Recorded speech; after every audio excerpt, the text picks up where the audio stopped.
Ang mapapanood nyo ay ang mas pinalasa at mas pinasarap na pinaupong manok sa asin, my own version. Kaya naman sa mga viewers natin ay panoorin nyo ng buo ang video na ito at subscribe nyo ang Ayesha Keiko channel, your friendly channel where you are connected and belong.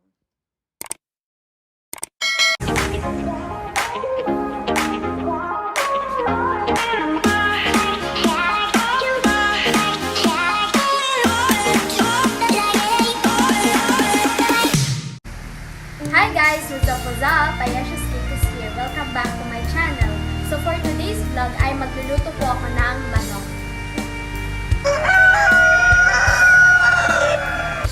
Opo, manok. Kakaiba nga po ang gagawin ko sa manok na ito guys kasi hindi ko siya ipiprito, hindi ko siya ilalaga, hindi ko siya iboboil, at higit sa lahat, hindi ko siya ilalagay sa microwave oven. Kundi, lulutuin po natin siya sa pamamagitan ng asin. Pero kahit simple lang itong gawin guys, ay ginagarantisado ko sa inyo na tsak na patok ito sa inyong panlasa, lalo na mga Pinoy. So, ang tawag sa recipe na gagawin natin ay pinaupong manok sa asin. Siyempre, kakailanganin natin ay manok. Kailangan din po natin ng asin at mga iba pang pampalasa po. Meron tayo dito lemongrass, onion stalk, we have here lemon, and ginger, garlic, sibuyas, and mga pampalasa po na chicken cube. Yan. Optional lang naman po guys. And meron din tayo dito soy sauce, and meron din tayo ground black pepper, and sili. So, ngayon guys, ipapakita ko na po sa inyo kung paano siya iluto at i-prepare. So, sisimulan po natin siya una sa paglilinis ng manok at marinade. So, tara, samahan niyo ako guys! So, lilinisan na natin yung manok. Lagyan na muna natin siya ng asin. Ayan. And ikuskus natin siya. Ayan.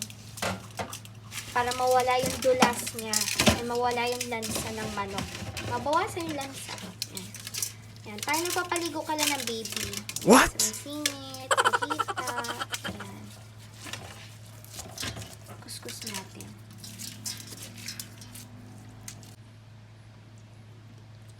Yan guys, i-massage lang natin yung manok. Yan. May hita. Sabi nga nila, with tender loving care. Char. So, tapos na si manok. After nyan, papaliguan na natin yung manok.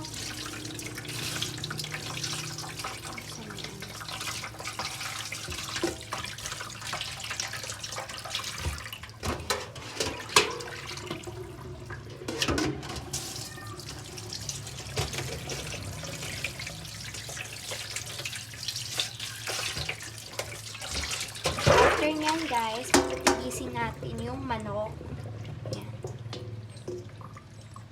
Dapat ito siyang tubig.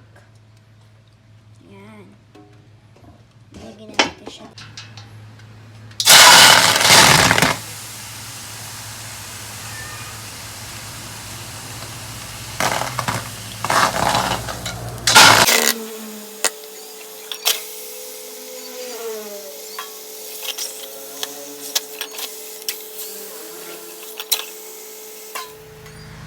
So, napansin nyo kanina guys, pinainitan natin yung chicken, yan, yung skin ng chicken sa kawali, para po lumabas yung natural oil ng chicken and para sumama yung lasa ng chicken pag minarinate natin. So, yan. Ito yung chicken. So, ito po ang mga kakailanganin natin.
So, habang inantay natin guys yung pinakupong manok sa asin, ay gagawa po tayo ng sausawan.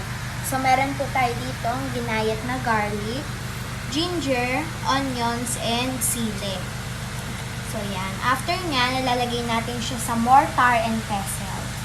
So, yan.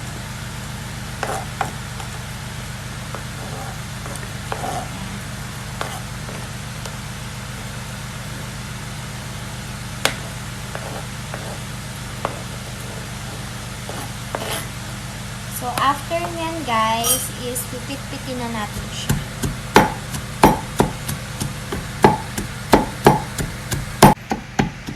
Ayan guys, napitpit na natin siya. After nyan, isasali na po natin siya sa lagayan. So, yan. Lalagay na po natin siya sa lagayan. Yan.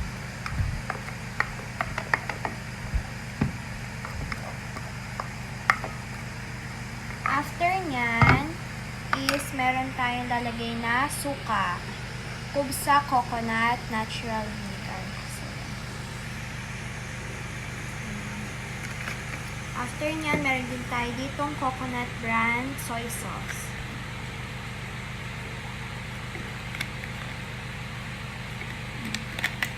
Dagdagan pa natin ito guys. Gusto ko kasi maanghang.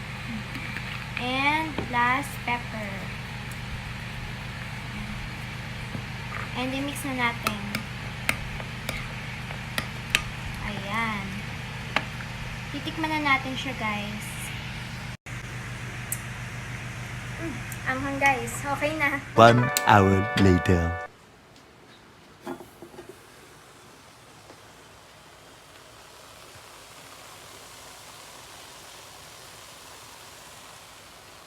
So, yan, guys. Luto na ang ating pinaupong manok sa asin.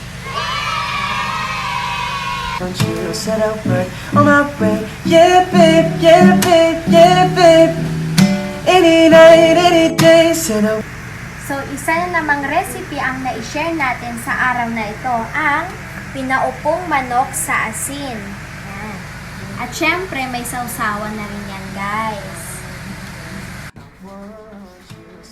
Napakasimple lang siyang gawin, guys. Pero sa itsura pa lang, nakakatakam na and malinamnam pa. Paano pa kaya pag natikman nyo? So, try nyo rin guys para malaman nyo. Share your comments down and you can suggest a recipe for my next vlog. So, sa mga hindi pa po nagsasubscribe ng channel ko, subscribe nyo na para ma-update pa kayo sa next videos ko. So, yun lang guys. I hope you enjoy watching. Thank you. Bye! Toodles! Ang iyong mga ngiti sa'kin nagpapakilig, di ka na maalis pa. Iwan ko sa tuwi-tuwi na